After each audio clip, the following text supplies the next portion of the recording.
collapse of the Sasanian Empire in 651 AD, the roots of Iranian culture gradually faced destruction, and prosperous cities fell victim to looting and plunder by the invading Arabs. One of the greatest kings of Iran, Abū Ibrāhīm Ismā'īl ibn-i Ahmad-i Sāmani, Ismail-i Samani, was the son of Ahmad, the son of Asad, the son of Saman Khuda, who was the fair and just king who ensured that laborers received their rights and wages fully. Additionally, he invited various engineers to develop irrigation systems in all corners of the Samanid lands, guaranteeing that no region suffered from irrigation issues. Throughout this king's rule, many obstacles and rivals rose. However, he managed to regain control over any rebellious city or individual.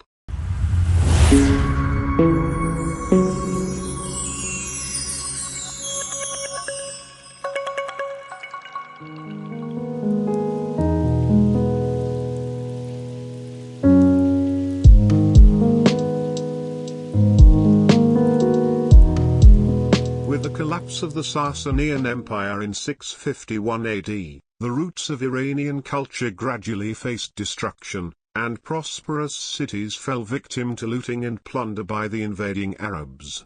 After the passing of the Prophet of Islam and the four caliphs, the position of Islamic government underwent significant transformations. During the Umayyad and Abbasid periods, the roles of the caliphate and kingship became intertwined. In the year 813 AD, Al-Mamun had taken control of the Abbasid Caliphate. He was the son of Harun al-Rashid, and the Abbasid Caliphate was in a very powerful state. Their territory extended from the Middle East to certain regions of Africa. However, in this vast territory, only those who were close relatives or kin of the Abbasid dynasty had the power, and apart from them, no one could rise to power significantly within this expansive caliphate.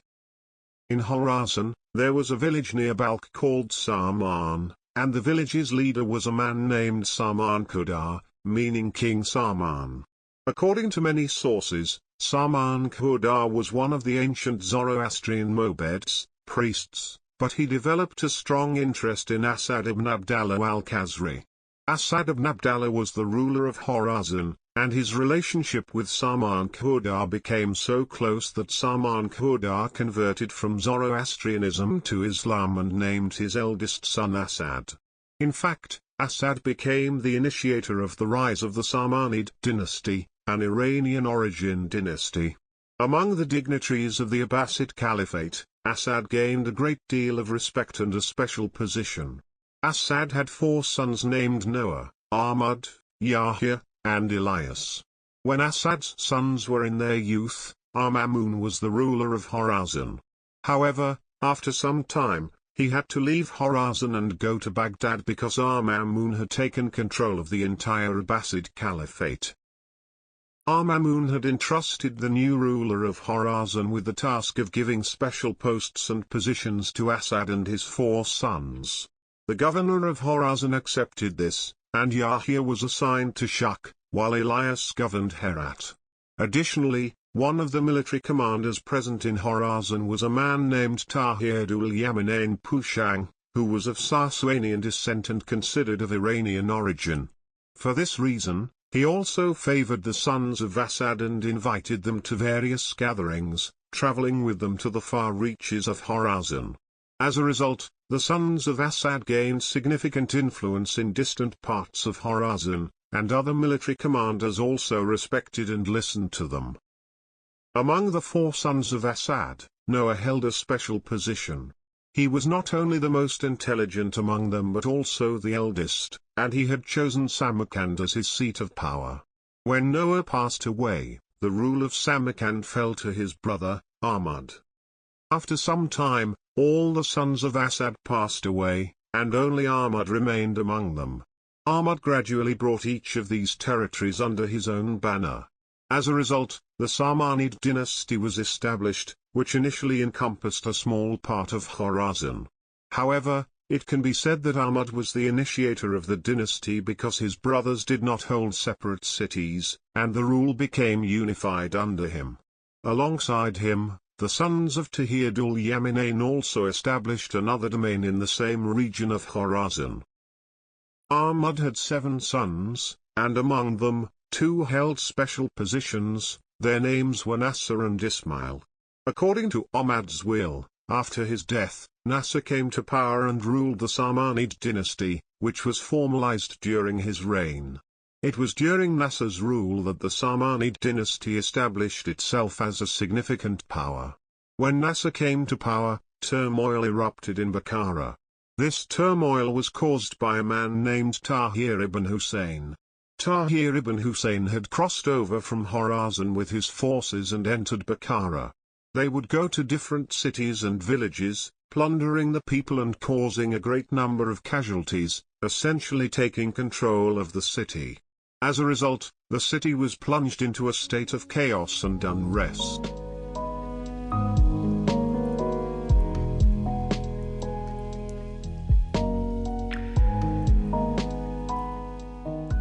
Nasser carried out his first mission here. He summoned his younger brother, Ismail, and instructed him to assemble an army, go to Bukhara, and secure the city. Ismail accepted this task and, using his own forces, entered Bukhara. Through an extraordinary military strategy, he managed to bring Bukhara under his command and defeated the forces of Tahir ibn Hussein.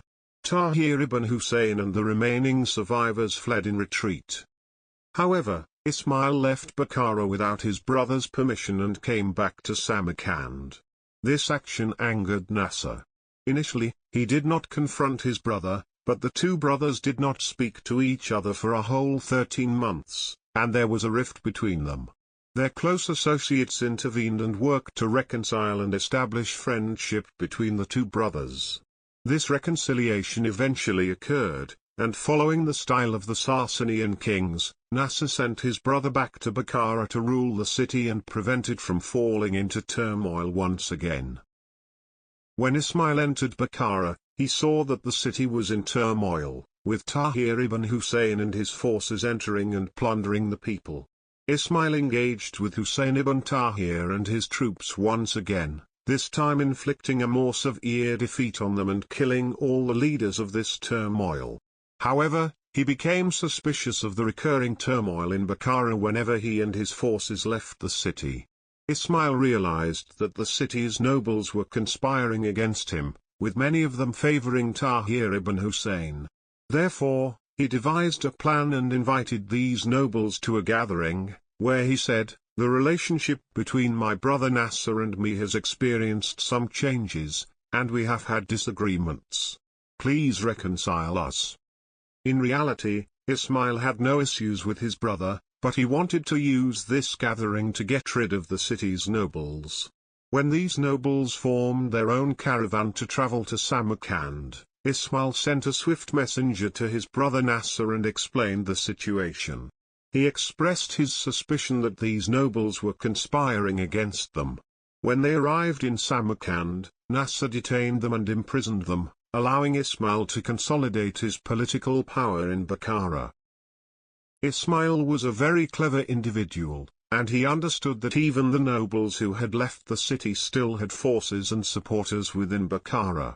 Therefore, he wrote another letter to his brother Nasser, asking him to bring these nobles back to Bukhara so that he could regain his political influence there. The nobles were released and returned to Bukhara, where they were once again respected by Ismail, and they all pledged allegiance to Ismail-i Samani. The older brother, Nasser, had decreed that Ismail should annually contribute 500,000 dirhams from Bukhara's income to the central government's treasury as a tax.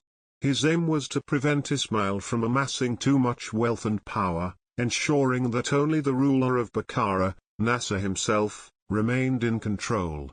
However, a year passed without Ismail paying any taxes to Nasser. The relationship between the 2 brothers soured again, to the point where they were almost ready to confront each other and engage in war. However, they managed to reconcile once more, and Ismail agreed to pay the taxes in the following year. But the issue was not that Ismail did not want to pay taxes, the reality was that Bukhara's income had become very insignificant. Ismail had spent a considerable amount of money on the wars he had fought to stabilize Bukhara, leaving little for agricultural and industrial development. As a result, many in Bukhara were involved in conflicts, primarily aimed at securing the Samanid territory's safety. Another year passed without the funds being provided, which infuriated Nasser once again. This time, he didn't listen to anyone and mobilized his forces. On the other hand, Ismail was not prepared for war but stated that if attacked, he would defend himself.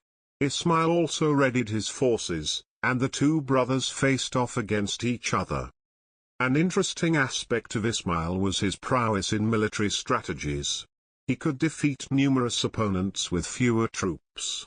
In this battle, despite expectations of Ismail's defeat, he emerged as the clear victor. Many of Nasser's forces fled, and Ismail also captured several of the commanders from his brother's army.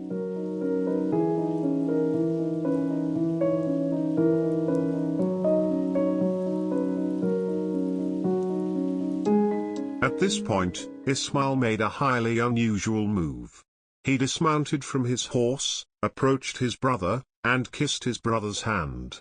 He opened his hands, apologized to his brother, and expressed regret for allowing the conflict to happen.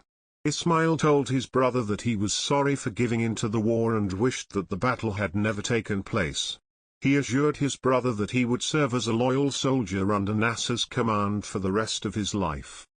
This heartfelt gesture mended their relationship once more, and Nasser understood that no one could be a better successor to the throne than Ismail. Therefore, he decreed that after his death, Ismail should be chosen as the successor to the Samanid dynasty. When Amir Ismail Samani came to power, it marked a significant transformation throughout the Samanid territories. He was known for his fairness and justice and had established excellent relationships with his subjects. He ensured that laborers received their rights and wages fully. Additionally, he invited various engineers to develop irrigation systems in all corners of the Samanid lands, guaranteeing that no region suffered from irrigation issues. As a result, agricultural lands within the Samanid domains, including Khorasan and various parts of the vast Iranian territory, became more fertile and productive, yielding higher crop yields. Amir Ismail Samani introduced a modern taxation system and initiated numerous construction projects in cities like Samarkand and Bukhara. Many buildings were constructed that were unlike anything seen in other cities. People admired and respected him greatly. In historical records, the title Amir Ismail is often used, where Amir signifies greatness and respect. During this period, Amir Ismail Samani began considering a military campaign to conquer Taraz, a region located in Transoxiana. Taraz was predominantly inhabited by Turks who had not yet converted to Islam, and Amir Ismail Samani aimed to bring this region under his rule. However, he faced a significant challenge within his own territory. The ruler of Fa'ab, a city in his domain, was a man named Ashath. Ashath was Amir Ismail Samani's brother, and there was a fear that he might betray him in his absence. Therefore, Amir Ismail Samani deposed Ashath from his position and appointed another of his brothers, named Ishuak, as the ruler of Fa'ab. In a past conflict where Amir Ismail fought alongside his brother Nasser, Ashath had supported Nasser, while Ishuak had supported Amir Ismail. Due to this, Amir Ismail believed that Ishuak would remain loyal to him. Once he felt secure in his own territory, Amir Ismail led his powerful army towards the city of Taraz, sparking a fierce and bloody war. Ultimately, Taraz was conquered and incorporated into the Samanid territories. Amir Ismail Samani constructed several mosques in Taraz and invited its residents to embrace Islam. It is true that the Samanids government claimed the heritage of the Sasanian era and considered themselves descendants of the Sasanian kings. However, within their society, religious identity held more prominence than ethnic identity. They established a religiously oriented government. Amir Ismail Samani himself was a devout religious person. In every mosque he built, they would recite sermons mentioning the names of the Abbasid caliphs. For this reason, the Samanids had a good relationship with the Abbasid caliphs. Among their people, the Safavids had a stronger Iranian ethnic identity compared to the Samanids. When the Safavids came to power, they reintroduced many of the customs and traditions of the Sasanians. In many instances, the Samanids were in conflict with the Alawites, a Shia Muslim group, who were in Mazandaran and Tabaristan. The Samanids even had several conflicts with the Safavids. When Amir Ismail Samani had not yet fully consolidated his power, the Abbasid caliph at the time was Al-Mu'tasim Billah, who was the 16th caliph of the Abbasid dynasty. Al-Mu'tasim Billah was known for his extravagant lifestyle, and Amir Ismail Samani did not have a particularly good relationship with him. However, Amir Ismail's brother, Nasser, was now in a position to establish a better relationship in this regard. During this period, there were numerous conflicts in Sistan and Baluchistan, and Yaqub ibn al-Layth al-Safar sought to challenge the Abbasid Caliphate and revive the glorious era of the Sasanians.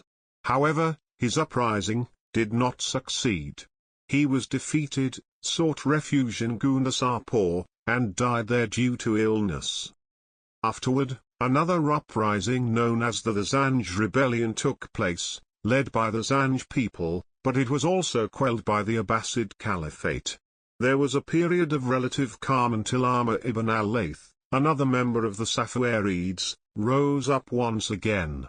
This time, the Abbasid caliphs used this situation to their advantage. Al-Mu'tasim Billah told Amr ibn al-Layth that if he wanted control over Sistan and Baluchistan, he needed to confront Amir Ismail Samani.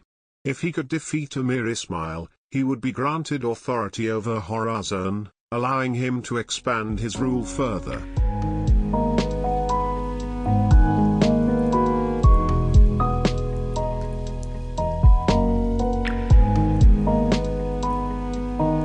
A bloody war ensued between Amr ibn al-Layth and Amir Ismail Samani, resulting in a significant loss of life. Ultimately, Amr ibn al-Layth was defeated, captured by Amir Ismail Samani, and sent as a prisoner to the caliph. Al-Mu'tasim Billah ordered Amr al-Layth's decapitation, effectively sidelining the power of the Safavids in Sistan and Baluchistan. Consequently, the Samanids were able to expand their influence once more. This strategy was a powerful one employed by the Abbasids. They often refrained from direct confrontations, instead using various Iranian ethnic groups, who had their roots in the Sasanian era, to fight against each other. The victor would ultimately strengthen the Abbasids' grip on power because one of their Iranian origin enemies would be eliminated. Many historians believe that if the Safavids and Samanids had been allies and put aside their differences, they could have potentially revived the era of dignity and independence for Iran. The Alids in Tabaristan resisted the rule of the Abbasids, and once again, they posed a challenge. Amir Ismail Samani was assigned a mission to confront the Alids in Tabaristan, leading to a conflict between them. In this war, Amir Ismail Samani emerged victorious, and Tabaristan was incorporated into the Samanid territory. This victory further strengthened the Samanids and removed another threat to the Abbasid Caliphate from their midst. During the Abbasid Caliphate, the influence of the Turks had indeed expanded significantly, especially in the western regions. Many cities in the Middle East had come under the control of Muslims and had converted to Islam. Consequently, many Turks migrated to the Abbasid territories. Over time, a considerable number of the Abbasid military forces were composed of Turks, as most of the Arabs were busy in their extravagant lifestyle. It is said that even caliphs like Harun al-Rashid and al-Mamun often recruited and incorporated Turks into their forces. Gradually, the influence of the Turks grew, and they became part of the Samanid dynasty, gaining significant power. According to many historians, They even had the potential to stage a coup against an Abbasid caliph. In the final years of Amir Ismail Samani's rule, there were conflicts in the region. In the mountainous region of Ghor, a man named Abu Bilal had risen to power. He commanded an army of 10,000 well-armed troops, which was a formidable force even compared to Amir Ismail's smaller army. Mountain warfare posed significant challenges, but Amir Ismail Samani decided to campaign in that region to defeat Abu Bilal. He addressed his companions and said, "The war we are facing is different from any other, and we must employ innovative strategies." They launched an attack on the region, and their assault was so devastating that Abu Bilal and his forces lost control and suffered a heavy defeat at the hands of Amir Ismail Samani. The region became part of the Samanid territory and Abu Bilal and his troops were captured, and they all were subsequently decapitated. According to historians, this was Amir Ismail Samani's last military campaign because, after that, he fell ill that even doctors couldn't cure him. The doctors advised him to go to a village near Bukhara and rest in a garden, which was Amir Ismail's private garden, hoping that the favorable climate might improve his condition. However, it didn't help, and he passed away in the garden known as Jaya-e-Mulian on November 29, 907 AD, at the age of 61. He was buried in Bukhara, and today, his tomb is known as the Mausoleum of Amir Ismail Samani, located in the heart of the city. Due to its distinctive brickwork pattern, it's renowned for its unique architectural style, often referred to as the Museum of Bricks. Additionally, the dome of this structure draws inspiration from the architectural art of the Parthians and Sasanians, with its roof reminiscent of the fire altars from the Sasanian era.